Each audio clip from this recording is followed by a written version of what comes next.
Havendo número regimental, declaro aberta a 23ª reunião ordinária da CPI Fundos de Pensão. Enquanto sob as bancadas, cópia das atas da 21ª e 22ª reunião. Pergunta aos senhores parlamentares se a necessidade da leitura referida dela. Para variar, o deputado Rocha solicita dispensa acatada pelo plenário. Em discussão as atas, não havendo quem queira discuti-las em votação. Os deputados que aprovam permanecem como se encontram. Essa reunião foi convocada para deliberação de requerimentos. Aprovadas as atas. Passamos à deliberação de requerimentos constantes da pauta. Muito bem. Ao primeiro requerimento número 1, que tem que ser votado nominalmente, e em seguida nós votaremos na sequência os demais itens da pauta. Não precisa ser nominal, não. Mas eu gostaria, cadê? Não tem.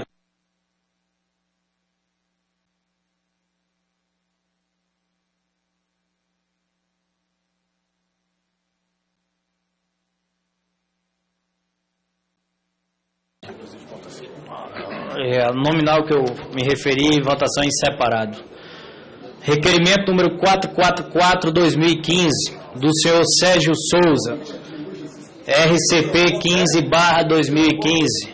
Solicito a atenção do plenário porque se trata de um ponto extremamente importante e um marco, né, nesse período. Chegamos hoje praticamente aos 3 meses de CPI, 90 dias, e em virtude desse prazo, o relator, o deputado Sérgio Souza, apresenta o seguinte requerimento, que requer a prorrogação pelo período de 60 dias, excluído o recesso parlamentar, do prazo para a conclusão dos trabalhos desta CPI na seguinte forma: além do prazo atual, que vai até 9 de dezembro, mais 30 dias para a continuidade e conclusão dos trabalhos, excluído o recesso parlamentar, e, na sequência, 30 dias para análise, elaboração e apresentação do relatório final, ou seja, a prorrogação dos trabalhos da CPI por mais 60 dias, o que nos daria a continuidade dos trabalhos da mesma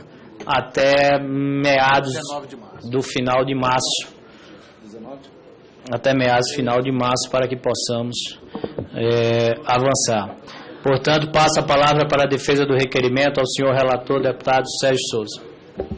Senhor presidente, caros colegas deputados, membros da CPI, senhoras e senhores. Senhor presidente, como dito por Vossa Excelência, há 90 dias nós instalamos essa comissão. É uma comissão um pouco diferente das demais, porque ela tem no seu objetivo investigar a dilapidação dos fundos de pensão, investigar os responsáveis por essa dilapidação e apurar a responsabilidade e o quanto. E para isso nós precisamos de informações. Essas informações elas vêm sido colhidas desde o momento da primeira sessão deliberativa, com a aprovação de inúmeros requerimentos e diligências que foram feitas aos fundos de pensão e a outros diretamente interessados.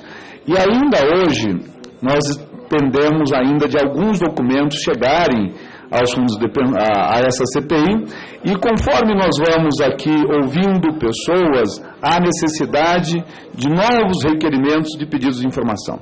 E aqueles que são membros dessa comissão sabem muito bem que nós temos um dos requerimentos aprovados que ainda não chegou aqui, as informações estão para chegar dentro das próximas semanas. E sem esses documentos todos, não dá, inclusive, para nós pensarmos em quebra de sigilo bancário, fiscal, telefone, de algumas pessoas que talvez tenhamos que fazer isso no momento certo. Havendo a quebra, segundo a informação aqui da nossa assessoria, tem um prazo necessário, que vai aí talvez de 15 a 30 dias para conseguir chegar a documentação para a comissão. E isso não dá tempo de a gente fazer até o dia 9. Tudo isso. Nós teríamos aí, junto com a assessoria, nós construímos um calendário onde a intenção era entregar um relatório até o dia 26 de novembro, aonde até o dia 15 agora, nessa semana, os subrelatores teriam que nos entregar os seus subrelatórios para dar tempo de analisar e de submeter a esta comissão aí por volta do dia 26, para dar tempo de vistas coletivas ou mais para votar na primeira semana de dezembro, que é o prazo que nós teríamos. Não dá tempo de fazer isso. Por isso, da necessidade da prorrogação. Fizemos uma conversa com vários dos parlamentares aqui na semana passada, falei com o presidente, também fizemos uma conversa com o presidente Eduardo Cunha sobre essa possibilidade e fizemos a seguinte sugestão.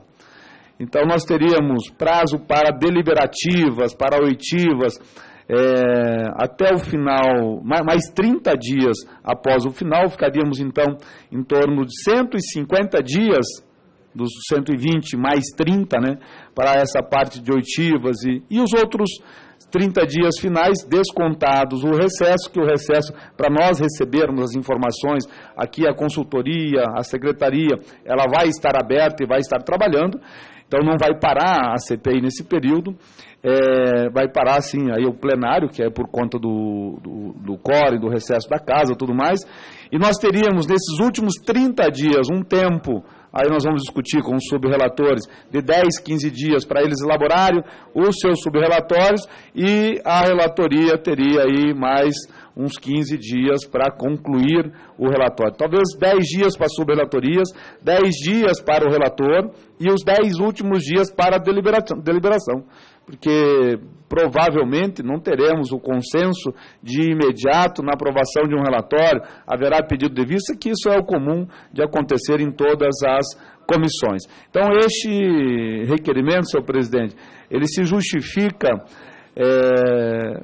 por esses fatos. Então, eu solicito a Vossa Excelência e peço aqui a compreensão dos meus pares, de todos os partidos, para que nós possamos aprovar essa prorrogação e depois conversarmos mais uma vez com o presidente Eduardo Cunha para que ele aceite a indicação dessa comissão e da necessidade da prorrogação. Muito obrigado. Questiono se alguém do plenário gostaria de fazer uso da palavra. Não havendo quem queira. Presidente. Deputado Rocha. É só para esclarecimento. É claro que esse requerimento, ele pode, aliás, nós podemos protocolar outro requerimento, dilatando ainda mais esse prazo. Mas eu questiono ao relator se essa prorrogação somente por 60 dias, se ela seria suficiente, porque nós temos aí uma lista muito grande de pessoas a serem ouvidas, e hoje, pelo que vejo, nós vamos aprovar aqui mais uma outra leva de nomes para serem ouvidos. Se não seria prudente, ao invés dos 60, nós prorrogarmos por 90 dias, e aí mais adiante, se for o caso, prorrogar um pouco mais ou então mesmo encerrar. Se o relator me permitir, só para esclarecer que é questão absolutamente regimental. O regimento da Casa determina que o primeiro requerimento de prorrogação seja de 60 dias, quando estatui que a CPI terá o prazo de 120 dias, podendo ser prorrogada por 60 dias e aí talvez mais de uma vez. E isso será de acordo com o andamento dos trabalhos, o ritmo que está sendo dado. Eu acredito que o fato que demanda um poder de articulação muito grande dessa CPI, de ter, por unanimidade, acordado com essa prorrogação, demonstra, primeiro, e é preciso deixar claro aqui, não há o mínimo interesse de haver blindagem de ninguém, de nenhuma entidade. Aqui todos estão querendo investigar. Todos estão cientes de que é preciso prazo para investigar. Eu tenho falado muito, o relator, os senhores, com o pessoal dos beneficiários, que tem sido presença constante aqui, do Postales, da FUNCEF principalmente, mas pessoas da Petros, acredito que na próxima quinta-feira estarão aqui conosco, principalmente. Haverá uma abordagem muito forte sobre a Petros na quinta-feira, e ao lado também da FUNCEF, será essa concentração da próxima quinta-feira. Acreditamos que o pessoal da Petros passará a estar mais presente a partir da próxima quinta-feira. Temos, relator, uma consciência que é importante para todos. Todo mundo já se alertou de que o fato de não termos uma operação Lava Jato ao lado, para nos subsidiar com 2 anos de investigação, nos dá uma missão desafiadora, mas também nos dá um protagonismo. Seremos produtores dos fatos relevantes desta CPI, não ficaremos a reboque, né, de 1 ou 2 investigações que naturalmente avançam, porque tem uma capilaridade muito maior de investigação, enquanto essa CPI, como aconteceu com a Petrobras, ficaria, né, sempre à mercê dos fatos a serem publicados. Então, nós estamos com 3 meses de investigação. Como toda e qualquer investigação, ela precisa passar por uma fase inicial, que é de recolher informações. Quem acompanha essa CPI desde o momento sabe que a mesa, inclusive, tem sido muito tolerante com todas as participações, com todas as perguntas, porque é preciso recolher informações. Muitas vezes, em 3 minutos, um deputado não consegue, né, esgotar a sua pauta. E aí a mesa tem sido tolerante porque numa investigação que se preze, a primeira fase é recolher informações. Às vezes, de palavras que foram ditas aqui, é que saem as informações mais relevantes para que possamos colocar, né, o contraditório em prática, estabelecer contradições entre os depoimentos e daí sair montando uma investigação à moda antiga. Né? Hoje a delação premiada está tão em foco, mas a delação premiada quem tem o poder de fazer é a justiça. Né? Ninguém vem sentar nesse banco daqui para dizer que é ladrão e que roubou a mando de A para favorecer B. Então é preciso investigar, é preciso apurar, é preciso colocar contradições e eu tenho certeza que chegamos hoje, aos 90 dias, com um consenso sobre a prorrogação da CPI, como uma demonstração clara de que cada deputado ou deputada que está aqui está querendo porque quer preservar e proteger o futuro das pessoas. Não se pode brincar com o futuro das pessoas. Me perguntam se essa é uma CPI política. Não é, não tem sido uma CPI técnica, lógico que tem implicação política, é natural de uma casa como um parlamento, mas o viés da investigação tem sido absolutamente técnico, porque essa pretende ser uma CPI útil ao país. Será uma CPI útil ao país quando nós resolvermos um problema de que estão brincando com o futuro das pessoas. Quando o relator apresentar, somado aos subrelatórios e às sugestões de senhores e senhoras, normas que vão aperfeiçoar a legislação e impedir que haja em qualquer que seja o instituto de pensão, tráfico de influência, direcionamento de negócios, aparelhamento das instituições, essa CPI poderá dizer que foi útil ao país, principalmente se conseguirmos uma das nossas grandes metas, que é recuperar recursos. Essa CPI luta e brigará para recuperar os recursos desviados para os fundos ao descobrir os seus respectivos responsáveis. Portanto, em votação, requerimento número 444/2015 do senhor Sérgio Souza, que requer a prorrogação pelo período de 60 dias. Aqueles que o aprovam permaneçam como se encontram. Aprovado à unanimidade. Muito obrigado. Deputado Samuel Pereira, muito obrigado, especial atenção. Samuel Moreira, muito obrigado, especial atenção, porque permaneceu até o fim, sei que você está com obrigações na CMO. Passaremos ao restante da pauta. Será votado em globo, lendo-se 1 a 1 os requerimentos, a não ser que o relator ou algum dos deputados queiram explicar ou se pronunciar sobre especificamente cada um deles. Senhor presidente, é necessária a leitura individual? A leitura individual, então, sim, só bem. para que possamos... Tá ok, obrigado, senhor presidente. Requerimento número 319/2015, do senhor João Arruda, que requer a convocação do senhor Mauro Leos, vice-presidente da empresa Moody's Brasil, para que venha explicar o papel da Moody's como agência de rating de crédito do BVA. Item 3, requerimento número 322/2015, do senhor João Arruda, que requer convocação do senhor Erivelto Rodrigues, sócio-presidente da empresa Austin Rating, para que venha explicar o papel da Austin Rating como agência de rating de crédito do BVA da Vitória e de suas operações estruturadas. São 2 requerimentos que têm a ver com as empresas de classificação de risco, um dos elementos sobre o qual essa CPI tem se debruçado. Item 4, requerimento número 353/2015 do senhor relator Sérgio Souza. Senhor presidente, com fundamento nos artigos do regimento interno da Câmara dos Deputados, requeiro que seja submetida à deliberação de plenário dessa comissão parlamentar de inquérito a convocação do presidente do grupo Canabrava, o senhor Ludovico de Natácio, para prestar depoimento a esta CPI, requerimento que tem a ver com as contestações referentes aos investimentos de fundos de pensão no grupo da usina Canabrava.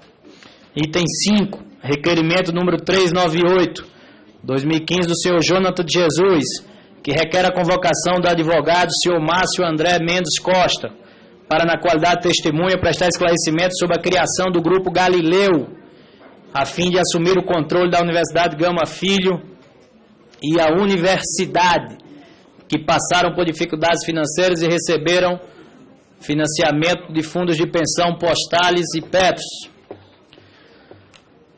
Requerimento, o item 6, houve acordo entre os deputados Pompeu de Matos e o deputado Enio Verde, solicitando a retirada do mesmo de pauta. Item 7, requerimento número 412, 2015, senhor Pompeu de Matos, que requer informações da Previ, para que envie esta CPI a relação das empresas em que tem direito à indicação de representantes nos conselhos de administração, bem como dos nomes indicados para representá-lo e o valor dos jetões recebidos pelos conselheiros. Item 8, requerimento número 421, 2015, do senhor Raul Jugman, que requer a Camargo Correia e suas coligadas envolvidas e ao banco NM Rothschild Sons Limitada o compartilhamento de toda a documentação relacionada com contratos de assessoria de venda, pareceres, laudos de avaliação de ações da Camargo Correia na Itaú S.A. para Petros. Item 9, requerimento número 424, do senhor Raul Jugman, que requer a convocação na construção do testemunho do senhor Luiz Muniz, sócio global responsável pelas operações do banco NM Rothschild Sons para América Latina e Brasil. Item 10, requerimento 429-2015, do senhor Sérgio Souza, que requer que seja expedido ofício às embaixadas da Itália e Estados Unidos, solicitando informações sobre a eventual cidadania e registro de entrada e saída naqueles países das pessoas de Fabrício do Sete Neves. Eu sugeria aditar aqui o requerimento para excluirmos a Espanha, porque houve também informações de que o senhor Fabrício estaria transitando... Eu falei perdão, falha do presidente. O autor concorda, senhor presidente. Agradecido. Requerimento número 437-2015, senhor Sérgio Souza, que requer a convocação do senhor José Aurélio Valporto de Sá Júnior, vice-presidente da Associação dos Investidores Minoritários, a IDMIN, e Sérgio Salgado, que já está convocado e já virá na próxima quinta-feira, suplente do Conselho Fiscal da Petros.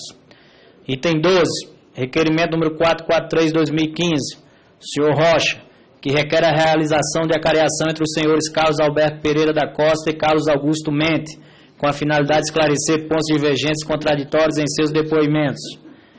13, requerimento número 445-2015, do senhor Sérgio Souza, que requer a convocação da senhora Fernanda Ferraz Braga de Lima Freitas, diretora administradora das carteiras Gradual, para prestar depoimento a esta CPI.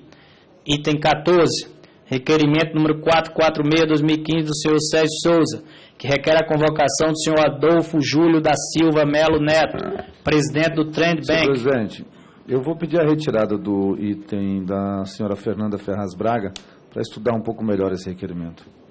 Então, requerimento 445. O item 13, o anterior da pauta, retirado a pedido do relator. E, por último, item 15, requerimento 447-2015, senhor Sérgio Souza, que requer a convocação do senhor Adir Assad para prestar depoimento a esta CPI.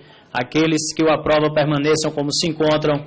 Aprovado os requerimentos retirados a pedido do relator o item 13 e a pedido do deputado Enio Verde, com a aquiescência do seu autor, deputado Pompeu de Matos, o item 7, o requerimento, item 6, requerimento número 405/2015, tendo sido aditado, a pedido do presidente, com a aquiescência do relator, o item 10 para a inclusão de ofício à embaixada da Espanha.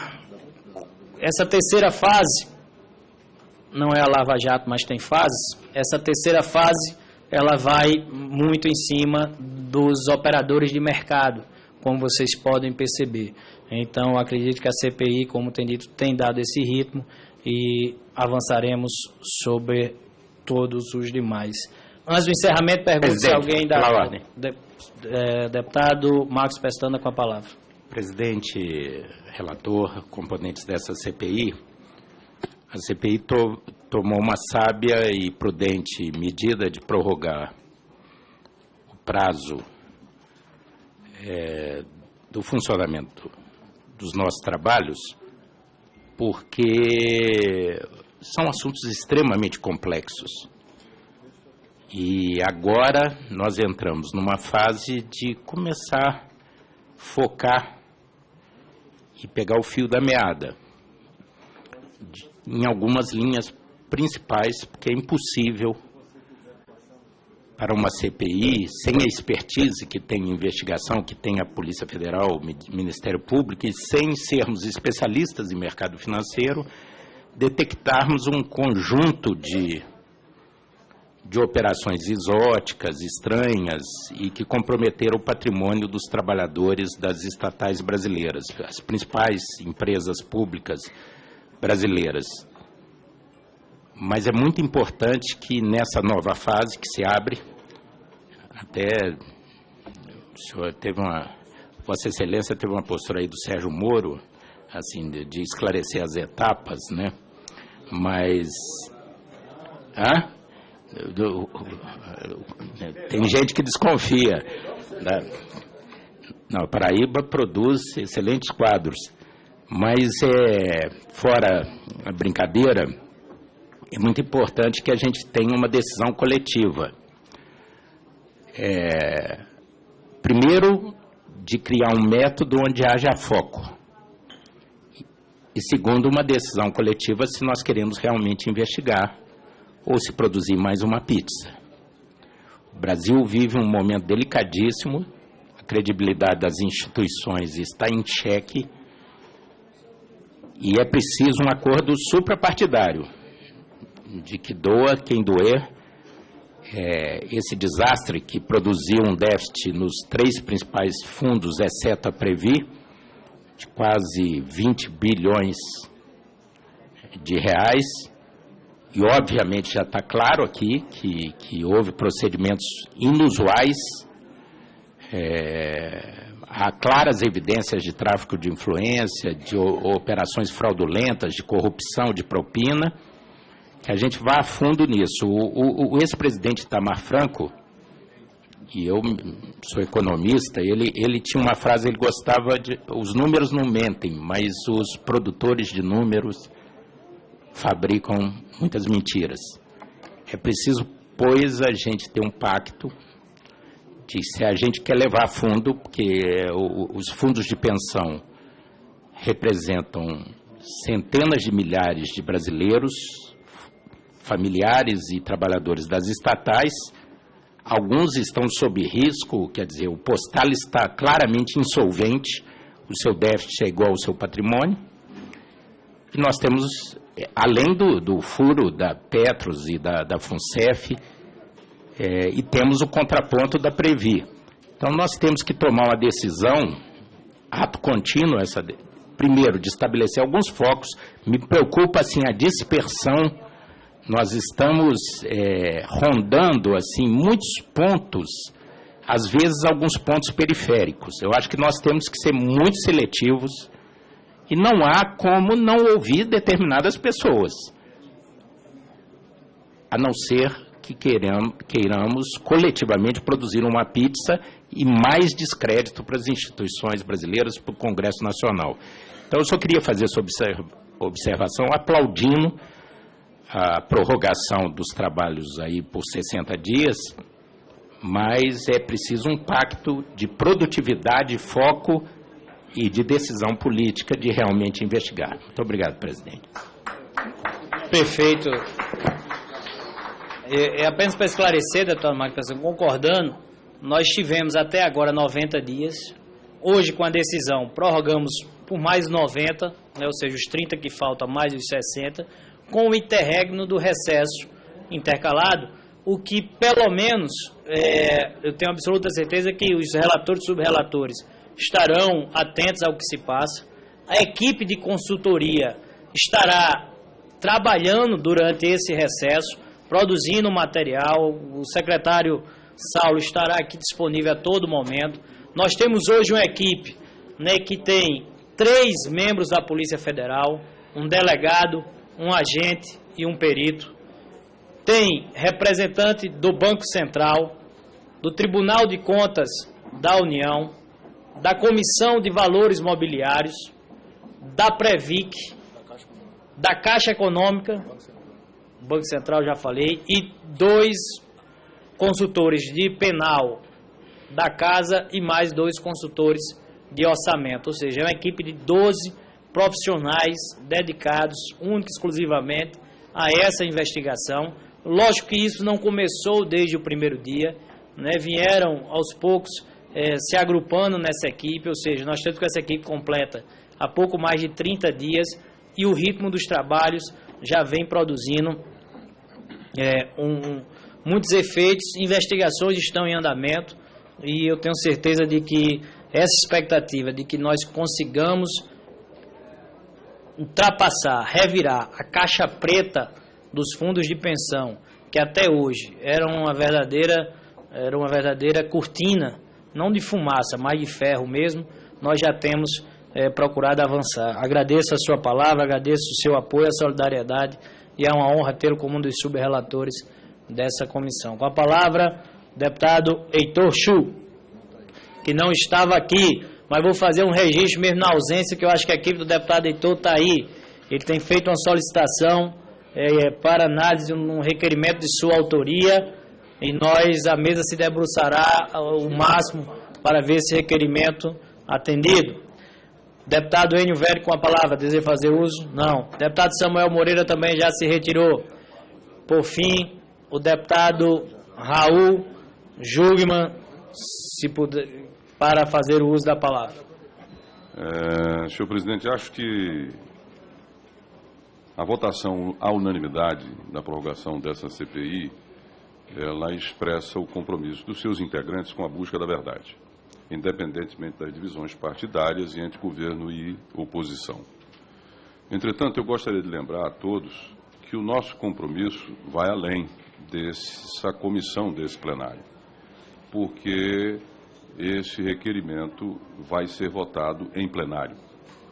Daí a nossa solicitação, e acredito também do presidente, do relator, de que os partidos aqui representados, os seus representantes, busquem os seus líderes, conversem com as suas bancadas, busquem os seus líderes, para que a gente possa ter essa continuidade devidamente referendada e devidamente aprovada no plenário desta Câmara Federal. Então, esse é o apelo que eu dirijo a todos aqui que se encontram, que participam dessa comissão, para que a gente possa, sem sobressaltos, no mais breve prazo possível, ter aprovado em definitivo pelo plenário, parabenizando o presidente e relator pela condução e, evidentemente, a todos, ao vice-presidente, senão também ele fica magoado, apesar dele estar sempre prestando atenção quando eu falo, e, sem sombra de dúvida, a todos os aqui presentes e os ausentes também.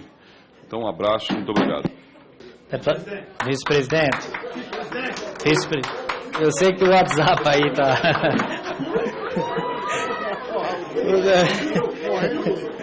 O deputado Raul Jugman ali, ele fez grandes deferências. É um deputado plugado. Esse é pós-moderno. A melhor de tudo é você prestar atenção quando ele fala. Essa foi... Olha, eu dando soco na mesa aqui, você não ouvia. eu quero dizer que o carinho, o afeto que eu tenho e é recíproco permite que a gente brinque desse jeito, porque ele pode fazer também comigo, porque está na conta da nossa amizade. Muito bem. Okay? E é um parlamentar não só brilhante, competente, mas também muito aplicado aqui. Presidente, a possibilidade do apoio de uma auditoria, porque a nossa assessoria é extremamente competente, eu tenho procurado nos espaços vagos reunir e beber na competência da assessoria, mas algum tipo de apoio, porque assim, quando você pega uma a rede de um fundo, por exemplo, as aplicações, tem coisa que é tão evidente, em 48 horas, transações que são feitas e já vai deixando propina no caminho, no exterior e internamente você tem transações de superfaturamento e que os fundos arrematam no final com sobrepreço. Mas nessa cadeia enorme, esse mundo enorme, se nós tivéssemos o apoio de uma consultoria especializada, de uma auditoria, eu acho que ajudaria muito os nossos assessores técnicos a desvendar algumas coisas que a princípio aparentemente parecem inofensivas, algumas operações inofensivas, mas que vão deixando comissões e tendo operações de superfaturamento no caminho que são escandalosos. E essa possibilidade está excluída pela Casa? Deputado Marcos Pestana, logicamente o exemplo da Kroll na Petrobras, ela deixou uma cicatriz muito grande nessa casa. E essa presidência, apesar de ter o requerimento aprovado que permita a contratação de uma assessoria externa, privada, preferiu agir de forma com muita cautela, de forma responsável, devido aos valores envolvidos e devido à equipe muito capaz que nós temos de servidores, tanto da casa como cedidos, à disposição. Com essa prorrogação de mais 90 dias, mais 45 de recesso, né, então chegamos aí a um universo de 135 dias, de repente pode haver uma ponderação sobre algum ponto específico, e aí nada que seja muito global ou demasiado, mas a comissão já percebeu se existia alguma deficiência ou uma lacuna dentro dos trabalhos da equipe que nós temos. Nós não tivemos conseguido preencher algum tipo de tarefa, quem sabe nós possamos avançar, vamos nos reunir durante essa semana e pensar a respeito. Mas, por dever de cautela e de zelo com o dinheiro público, essa presidência não irá adotar a mesma medida adotada por outras, fazer contratações de auditorias milionárias, quando nós temos servidores aqui à disposição que estão cumprindo a contento. Acredito, e temos conversado, as assessorias dos partidos, elas têm um papel extremamente interessante. A Petrobras, talvez, foi uma CPI que demandou o protagonismo das lideranças, né? Os principais quase estavam na CPI, começou antes. Com o término dela, inclusive essa CPI recebeu a herança da sala, né, que tem lá 8 computadores, 10, e esse trabalho começou a agir em virtude disso. Quem sabe também esse diálogo possa acontecer. Agradeço mais uma vez sua colaboração e vamos pensar. Estamos para convencer e ser convencidos. Queria, antes de encerrar os trabalhos, comunicar o recebimento do ofício circular CNPC, que é o Conselho Nacional de Previdência Complementar. Senhor deputado Efraim Filho, presidente da CPI, nos termos do decreto número 7123, de 3 de março de 2010, convoco Vossa Excelência e, em meu nome, os demais membros que desejem participar da 19ª reunião ordinária do Conselho Nacional de Previdência Complementar, a ser realizada em 17 de novembro de 2015, às 14 horas, na sala de reuniões do 9º andar, edifício sede do Ministério da Previdência Social, Esplanados Ministério, Bloco F, Brasília, DF. Na ordem do dia, o ministro Miguel Rosseto coloca como item 2 a proposta de alteração da resolução número 26, para fixar condições e procedimentos a serem observados pelas entidades fechadas de previdência complementar com vista à solvência dos planos de benefícios, conforme proposto pela Superintendência Nacional de Previdência Complementar, PREVIC. É aquela demanda da CPI para que os beneficiários não sejam os primeiros a serem sacrificados já a partir do ano 2016 e subsequentes, com o pagamento, né, do próprio bolso de aportes para cobrir o rombo da Previdência. Essa foi uma das medidas que, antes do relatório final, que ficará para o ano que vem, essa CPI precisou de forma parcial deliberar, porque temos a FUNCEF, temos a Postales, e a partir desse ano, com o déficit também já irreversível da Petros, a obrigação de que os aposentados, pensionistas, as viúvas, os beneficiários desses planos tivessem que desembolsar ao invés de receber. Essa deliberação acontecerá no próximo dia 17 de novembro pelo Conselho Nacional de Previdência Complementar. A solicitação dessa CPI é para que os beneficiários sejam os primeiros, né, a serem representados nessa decisão, que sejam eles realmente aqueles que não precisem tirar do próprio bolso para pagar o rombo dos desvios que estão sendo investigados. Então, dado conhecimento aos senhores, aqueles que desejarem participar, estaremos conosco aqui. Senhor.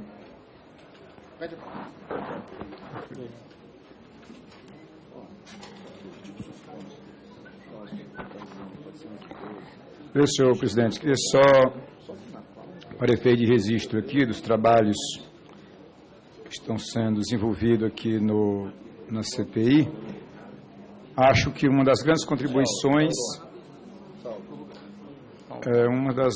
contribuições, e aí tive a oportunidade de aprovar, já que na última sessão, o requerimento encaminhado pelo deputado Raul Jugman, apresentado pelo relator Sérgio Souza, que é de criar alternativas de contribuir para que má gestão em qualquer dos fundos de pensão não venha trazer elevados prejuízos para os associados desses fundos.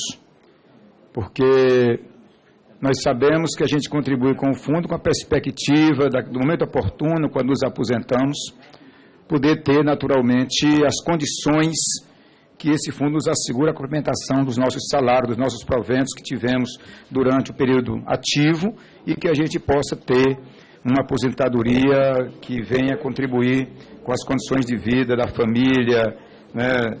E isso, quando você tem uma gestão que vem prejudicar o fundo, naturalmente a gente termina tendo um prejuízo muito grande para diversas corporações. Particularmente, eu tenho reiterado, sou sócio do Fundo de Pensão da FUNCEF, um fundo de pensão que nos anos 80, nos anos 90, passou por momentos muito difíceis, tanto que tinha um patrimônio de 10 bi, cresceu de forma significativa, mas a gente quer crescer, mas quer manter o crescimento. Não quer dizer que qualquer desencontro que haja, nós vamos abrir mão de fazer as apurações devidas e temos que criar alternativas de que o futuro não venha trazer para a gente elevados prejuízos.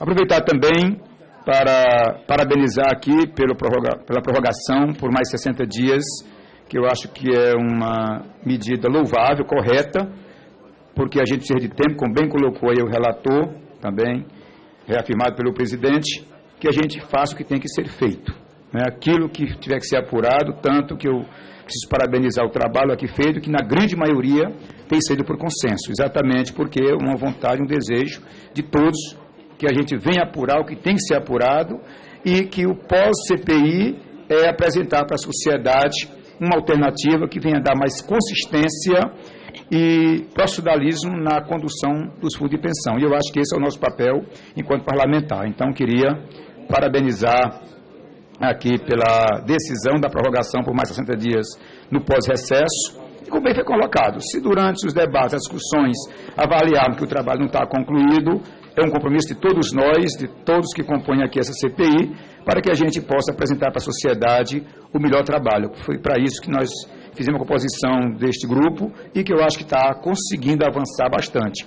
É claro que só vamos saber o tamanho do trabalho depois da sua conclusão, vendo o relatório, mas eu estou muito animado e confiante que nós vamos apresentar à sociedade o melhor possível de todos nós. Muito obrigado. Obrigado, deputado Assis Carvalho. E mais do que o tamanho do trabalho, o que me preocupa é o tamanho do rombo, viu, doutor Assis? Que já vão aí em bilhões de reais e todos nós queremos identificar as causas deste cenário de catástrofe, tráfico de influência, aparelhamento de instituições, direcionamento de negócios, e é preciso que nós possamos avançar. Nada mais havendo a tratar, vou encerrar os trabalhos, antes convocando os senhores deputados para a próxima reunião ordinária. para tomar depoimento dos senhores Carlos Augusto Borges, diretor de Participação Societária Imobiliária da Fundação dos Economiários Federais, FUNCEF, e Sérgio Salgado, ex-suplente Conselho Fiscal da Petros, a realizar-se na próxima quinta-feira, dia 12 de novembro, às 9h30, em plenária, a ser informado oportunamente. Está encerrada a presente reunião.